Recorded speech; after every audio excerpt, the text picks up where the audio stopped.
Le journal des journaux, la revue du web. Le journal des journaux, la revue du web.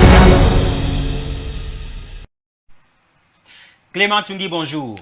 Séraphin, bonjour à toi, bonjour à toute l'équipe de production qui t'accompagne et des réalisations qui t'accompagnent ce matin. Ravi de te retrouver pour le déroulé de la revue du web ce matin.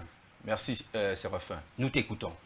Mesdames, Messieurs, bonjour. Merci de renouveler votre confiance envers Vérité TV et Success Radio.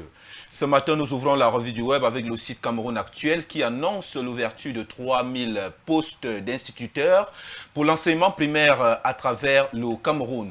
Le ministre de l'Éducation de base, Laurent Serge Etundingwa, et de la fonction publique, Joseph Lé, ont rendu public le 6 janvier 2026 un arrêté conjoint fixant les modalités de participation au test de recrutement de 3000 instituteurs.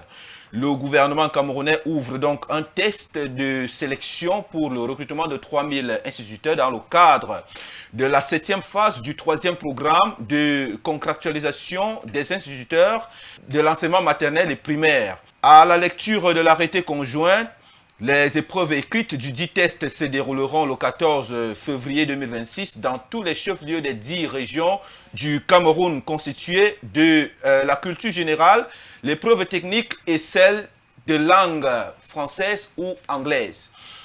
Le site de l'Oblet de Parle fait état de 637 professeurs des lycées menacés de sanctions dans la région de l'Ouest pour cause d'absentéisme. La rentrée du deuxième trimestre effectuée le lundi 5 janvier 2026 s'est déroulée sous une tension administrative dans les établissements de la région de l'Ouest. Par un communiqué officiel daté du 19 décembre 2025, la délégation régionale des enseignements secondaires a tiré la sonnette d'alarme. 637 personnels sont absents de leur poste dans les lycées et CETIC des 8 départements de la région de l'Ouest. Ces effectifs volatiles repartis dans les unités administratives de la MIFI, du côté de Ndé ou encore du Nkunki, illustre un mal profond. Selon les analystes, ce vide s'explique par une émigration non déclarée de fonctionnaires en quête de meilleurs cieux. Un phénomène qui transforme les lycées et collèges en coquilles vides. Vous pouvez retrouver l'intégralité de l'information sur le site Le Blé de Parle. Le site Cameroun Tribune, ce matin, parle de fraude aux examens 2025, revient avec cette information. Des candidats et enseignants sanctionnés, plus de 250 personnes sont concernées par les décisions prises au terme du conseil d'administration de l'Office du baccalauréat du Cameroun. Des élèves également suspendus.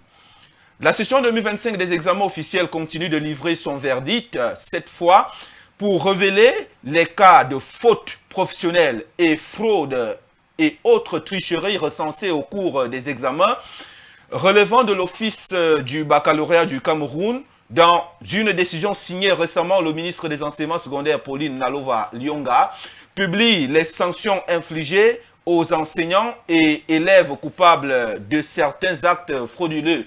Il s'agit notamment de 47 enseignants contre 208 élèves candidats.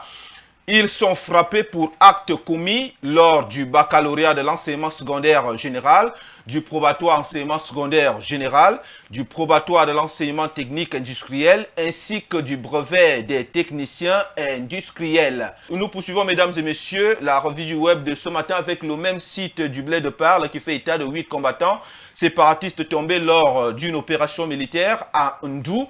Les faits se sont déroulés le long de l'axe routier du secteur FAP situé à Mbaouron, dans la région du Nord-Ouest, selon les informations publiées donc avant-hier, le 6 janvier 2026 par le média en ligne Cameroun News Agency. Au moins 8 combattants séparatistes ambazoniens ont trouvé la mort dans l'arrondissement de Ndou. L'intervention repose sur une stratégie d'embuscade coordonnée. Les sources rapportent que l'armée camerounaise a agi en collaboration avec les forces supplétives. Sur le terrain, le bilan matériel est significatif. Les autorités auraient saisi plus de 8 fusils automatiques ainsi que d'autres munitions à la suite des affrontements. Nous clôturons, mesdames et messieurs, la revue du web de ce matin avec le site News du Camer qui parle du secteur de l'électricité et s'interroge si le secteur pourrait-il disjoncter.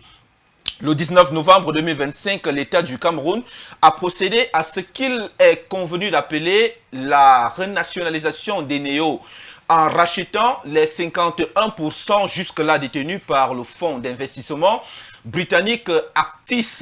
De par cette opération, l'État détient désormais 95% du capital des néos qui, faut-il le rappeler, est l'opérateur de référence du secteur de l'électricité au Cameroun, ayant le monopole de la distribution et gérant des unités de production constituées de 44 centrales d'un mix énergétique comprenant l'hygroélectricité, l'eau thermique et l'eau solaire. Mesdames, Messieurs, retrouvez l'intégralité de cette information sur le site News du Camer.